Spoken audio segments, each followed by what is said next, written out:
Tonight, the final push. Kamala Harris and Donald Trump rally supporters in crucial swing states, both focusing on their appeal to women, and the Vice President makes a surprise appearance on a comedy sketch show. Plus, the concerns of what a contested result could mean if the vote goes down to the wire. Hello, I'm Jeremy Fernandez. This is ABC News.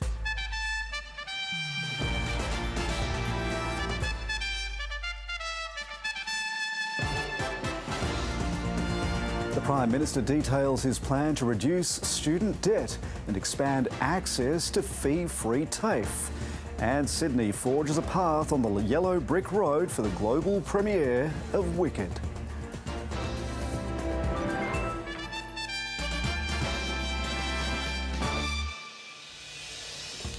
Donald Trump and Kamala Harris have set a cracking pace in the final days before the US election, visiting multiple swing states to try to get their messages across.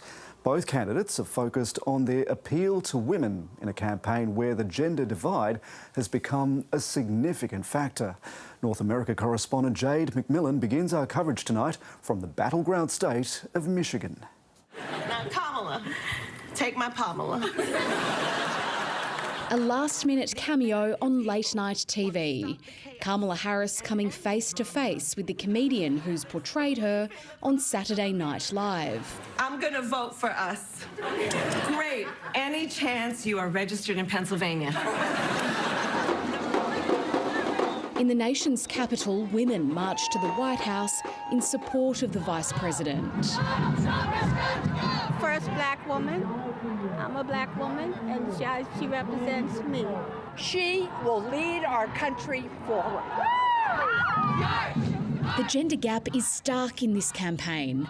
Kamala Harris is performing better with women, while Donald Trump attracts more support from men. There's some women that are very beautiful in the audience. I would never say that, because if I said like that, her, we got a lot of her. If I said they were beautiful, that's the end of my political career.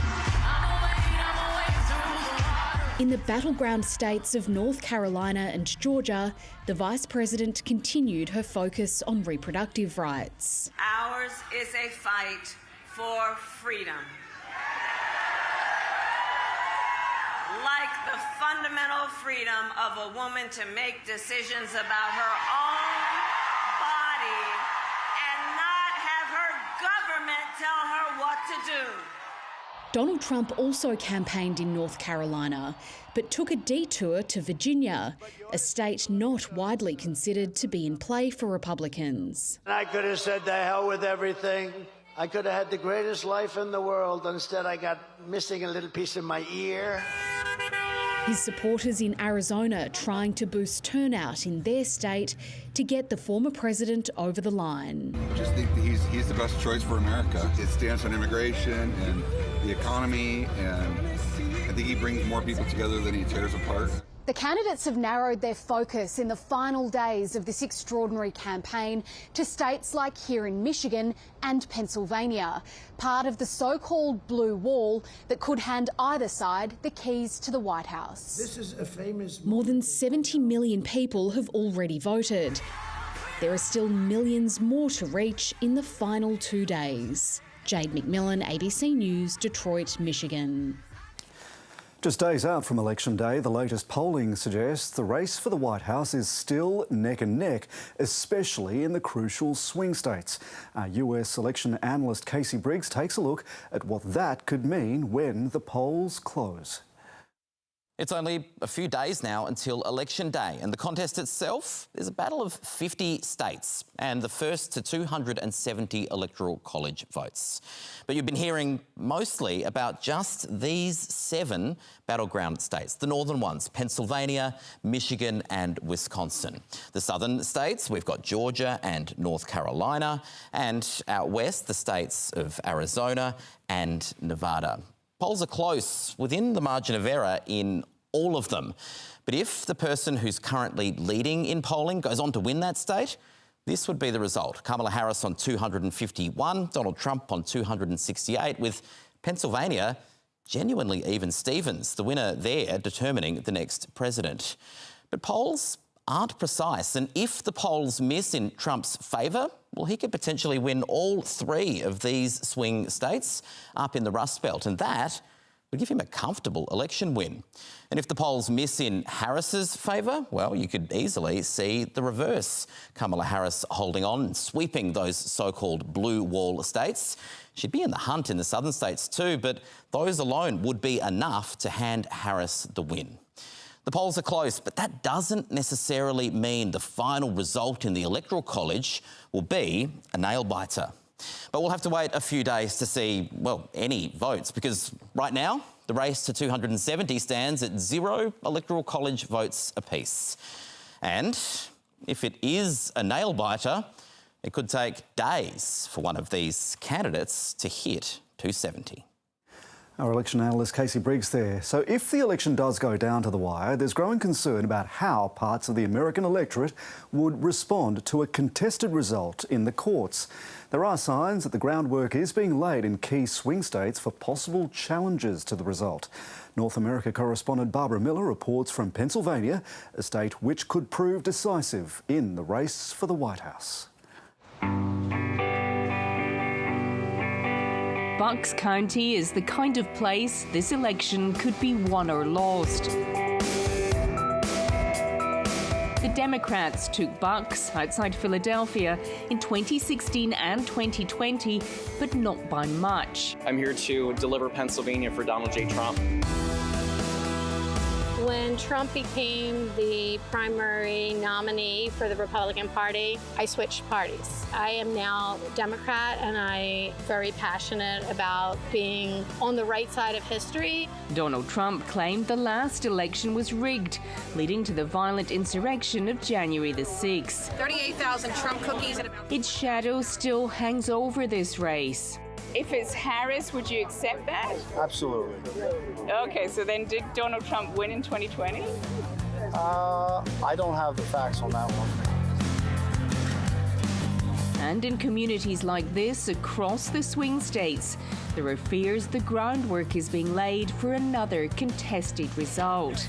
After an early voting line was briefly cut off, the Trump campaign went to court and got the deadline extended. We do have wider concerns about voter suppression and election integrity, and the plan is to swamp it out by volume. We need everybody to turn out to vote. Tens of millions of Americans have already cast their ballot.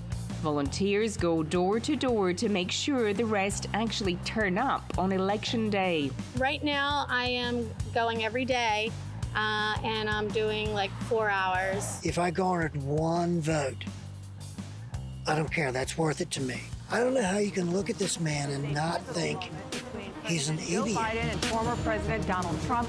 This extraordinary campaign began as a rematch until Joe Biden's shocking debate performance. With the COVID, with dealing with.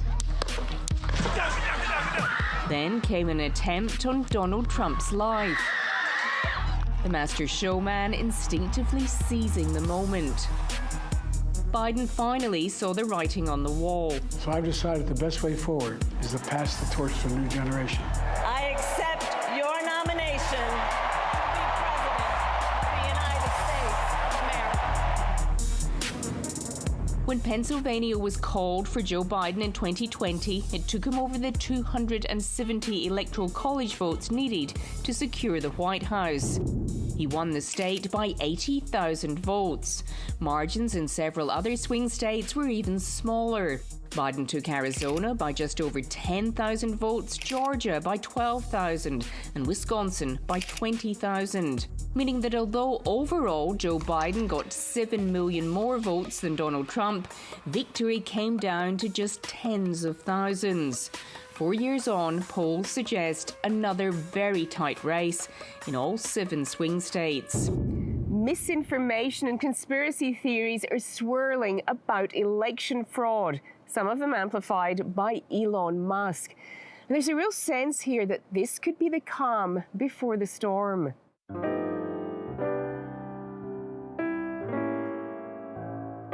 Do you think, however the election falls, there's going to be legal challenges? It depends. If it's close, yes. That's why I'm here for a landslide.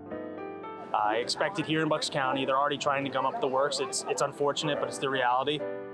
They're going to try to claim it no matter what. So as long as we have judges and courts in this country, I think we'll be okay, because in 2020, every one of their lawsuits failed. Both camps throwing everything at it in the hope of victory will be decisive. Barbara Miller, ABC News, Bucks County, Pennsylvania. Surveys in the US have consistently indicated that the economy is the most important issue for Americans casting their votes. But there are concerns about the plans of both candidates, as Alan Kohler explains. When Americans vote on Tuesday, they'll be choosing between economics and, well, something else.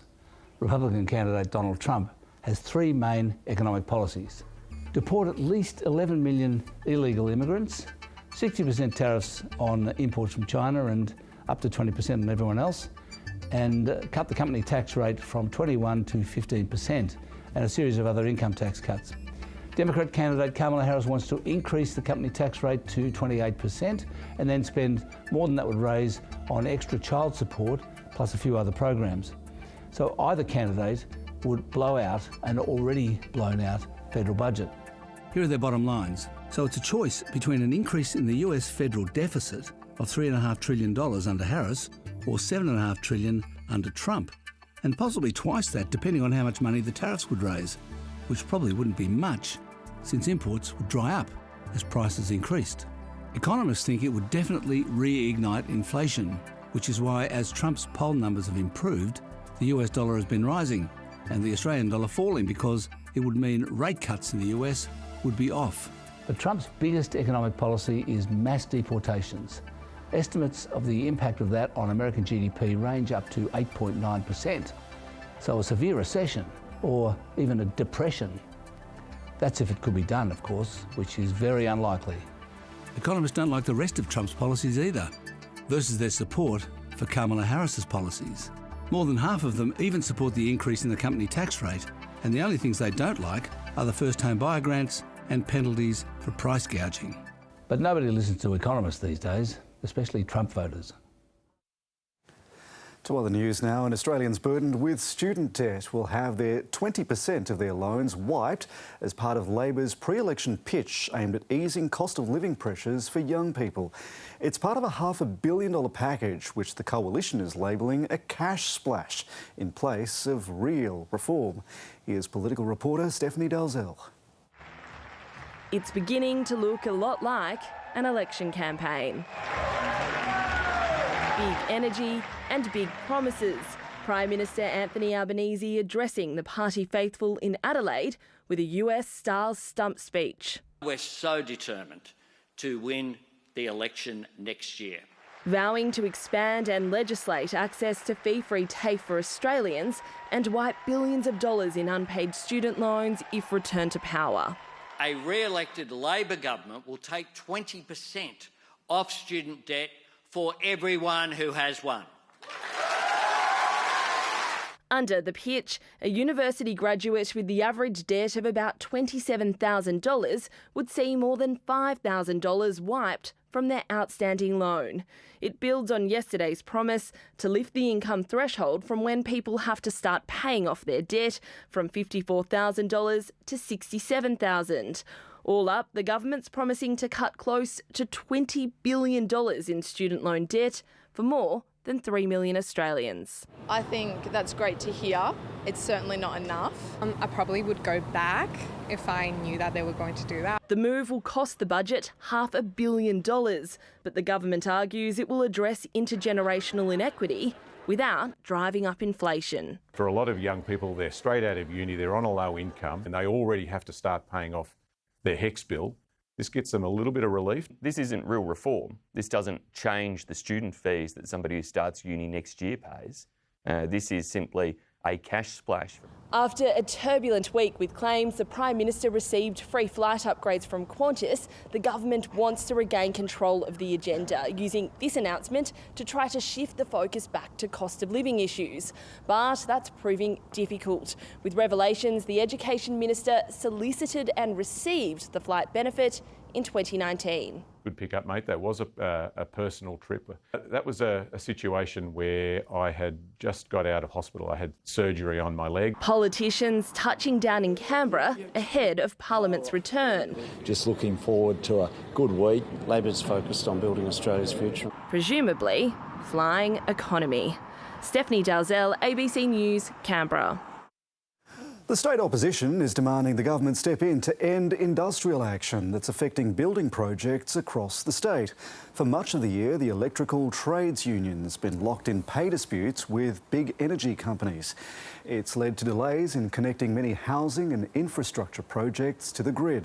Endeavour Energy's case will be heard in the Fair Work Commission on Tuesday, but the opposition says the government should make an urgent application to end the standoff. When you've got tens of billions of dollars of infrastructure held up, when you've got 10,000 homes held up, clearly there is significant damage to an important part of the economy. The power is there, and Chris Minns should be making that application. I, of course, urge these parties to reach agreement. In the event that they do not, from this Tuesday, the Federal Commission has a role to step in here, which is as the law has been designed. Sydney has some of the highest housing costs in the world, with rents and property prices in the inner city spiralling out of reach for the average income earner. Now, one inner city council has come up with a novel way to provide affordable housing for essential workers. The high cost of Sydney housing is pushing essential workers out of the inner city.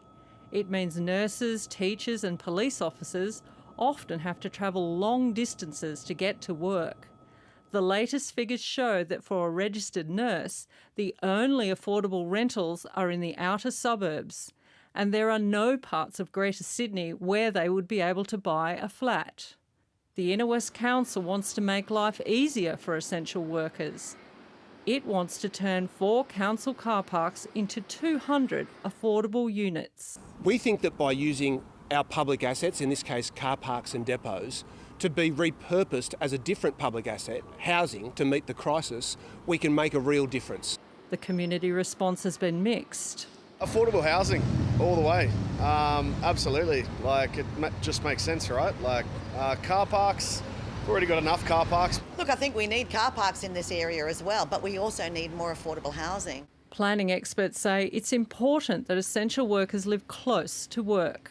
Lack of affordable housing near to where essential workers have to work impacts recruitment and retention, and that can have a very significant impact on how our critical essential services function.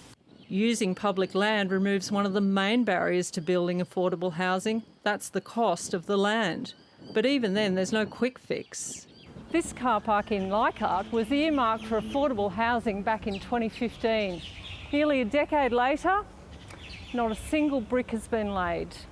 The council says it does not have the money to build the development, but that new funds flowing from federal and state governments will make this project possible.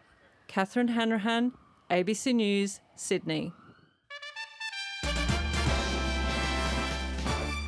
A search is underway for an 11-year-old child who's been swept out to sea at a beach on the state's central coast.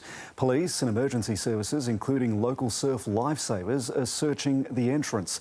The call went out just after 5 o'clock this afternoon.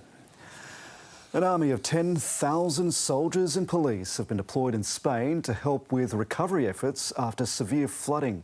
The death toll is now more than 200 and is expected to climb even more. Heavy rain sent torrents of water through the Valencia region, turning streets into raging rivers and leaving entire towns cut off. In just 8 hours, a year's worth of rain was dumped on the Spanish region of Valencia. Dramatic rescue operations took place from the air as rescue crews scrambled to save lives in danger. As the waterline dropped, the full impact was revealed. A sea of mud, streets in ruin, shops, homes and communities completely devastated. Rescuers overwhelmed and exhausted as the search for victims continues. There were lots of people in the cars on the first floor, and when the water arrived, they left, as they thought water was not going to reach the first floor, but when it did, they said, "Let's go, let's go." More than 200 people have been killed. But that toll is expected to rise as Spain's government rushes in aid to help with recovery efforts. I have ordered the deployment of a Navy amphibious ship with accommodation, surgery operating rooms, helicopters and a fleet of support vehicles urgently to the area. From the air, the true scale of the devastation can be most clearly seen. These satellite images revealing the extent of the flooding. But for others, it only takes a look out of the window. My wife and I don't want to live here anymore. It's already a nightmare. As soon as a bit of rain comes down, you just can't. At the end, you lose everything. I'm sorry. I feel helpless. I feel powerless. And the government does nothing. Thousands of volunteers are now helping authorities deliver food, water and rebuilding. A community banding together in the most shattering of moments. Henry Zwartz, ABC News. Israel is again bombarding Lebanon, including the capital Beirut, as negotiations continue over a potential peace deal. 11 people were wounded in southern Beirut after an Israeli airstrike, and Hezbollah returned fire, launching rockets into Israel. The latest strikes have raised Lebanon's death toll to nearly 2,900, with more than 13,000 people wounded. It comes as Israeli commandos captured a senior Hezbollah official in an operation on the northern Lebanon coast on Friday. The UK has a new opposition leader, with Kemi Badenoch being elected leader of the Conservative Party. The Essex MP fought off her rival to win the leadership with more than 50% of the vote. Ms Badenoch takes over from Rishi Sunak, whose cabinet she served in when he was Prime Minister. The self-proclaimed enemy of wokeness is a fan of Margaret Thatcher and has plans to reshape the Conservative Party away from its centrist leanings. Our party is critical to the success of our country. But to be heard, we have to be honest. Honest about the fact that we made mistakes. Honest about the fact that we let standards slip. The centre of Sydney has been transformed into a yellow brick road for the global film premiere of the musical Wicked.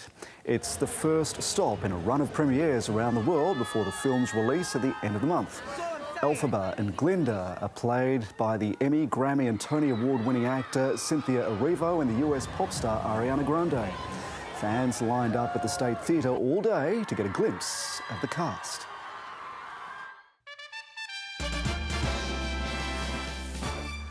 Nathan McSweeney has enhanced his chances of a Test debut with an unbeaten 88 in Australia A's 3-wicket win over India A in Mackay.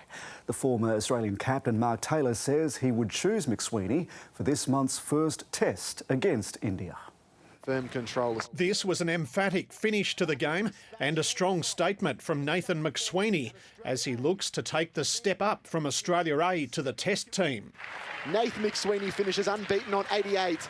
A wonderful individual performance by the skipper. I would probably go for McSweeney at the moment. He's the guy making some runs at the moment. Bear in mind, though, he's not actually an opener.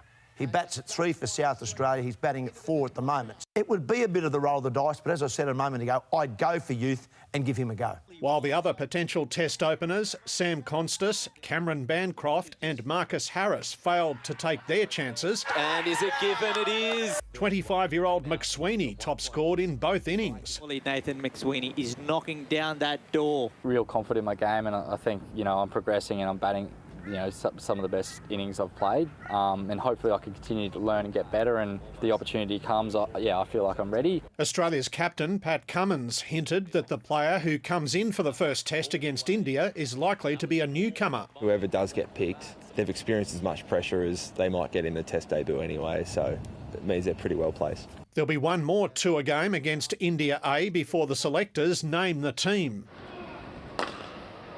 In the meantime, some of the Test stars will be in one-day mode, with a 3-game series against Pakistan starting at the MCG tomorrow. Duncan Huntsdale, ABC News.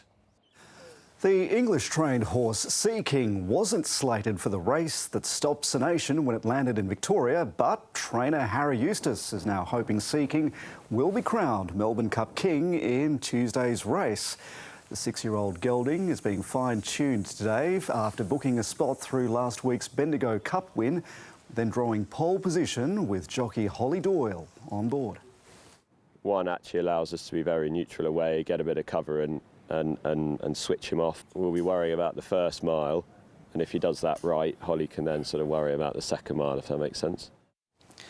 The Australian Formula One driver Oscar Piastri found himself in an awkward position at the Sao Paulo Formula One sprint. The 23-year-old secured pole position for the race and led until the final 2 laps. With his McLaren teammate Lando Norris chasing a World Championship title, Piastri had to surrender his position and he let Norris through on team orders. The British driver's mission to close the gap on the season leader Max Verstappen in qualifying has been pushed back after heavy rain on the track. Today was the result that we wanted. Oscar deserved it, but yeah, we're doing what we have to do. So I thank him and the team, and we had great pace. So looking forward to qualifying and the race tomorrow.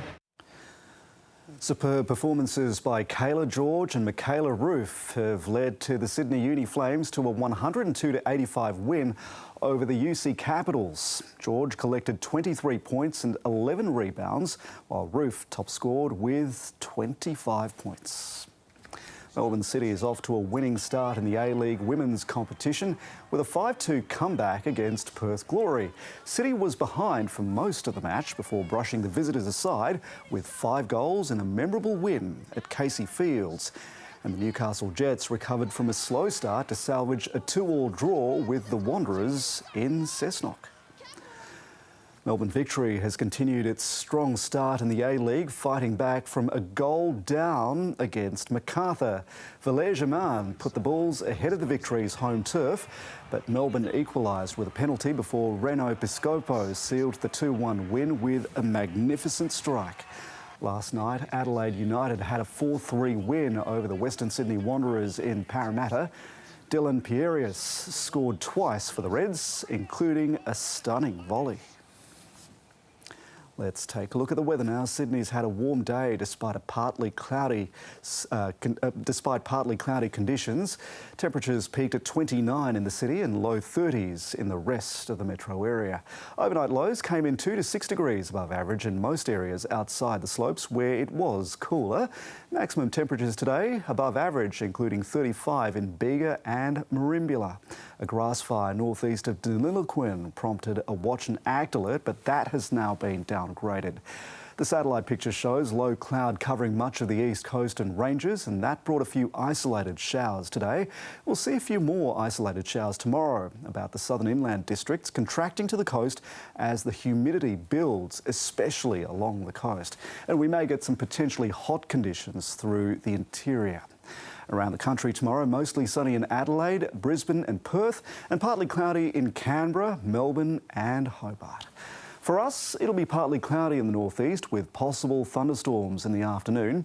You may get some locally heavy falls, damaging winds and hail on the mid-north coast. It'll be partly cloudy with a chance of showers and thunderstorms in the afternoon and evening. To the west, it'll be warm to hot, especially across the northern inland. Possible showers in the far west, leading to a mostly sunny afternoon. You may see some damaging wind gusts, particularly on the northern half of the coast. Seas up to 2.5 metres in the afternoon. It'll be partly cloudy again in Sydney tomorrow. Possible thunderstorms in the afternoon and evening with a medium chance of some light showers. Overnight lows in the high teens. Tops ranging from 22 on the coast to 25 in the city and 31 in Penrith. The sun will rise at 5:51 a.m. and the skies over Sydney are likely to stay partly cloudy for much of the coming week, with temperatures surging again in the middle of the week. Possible showers each day, but any falls will be light. And that is the latest from the team on ABC News Sunday. Thank you very much for your company. Enjoy the rest of your evening.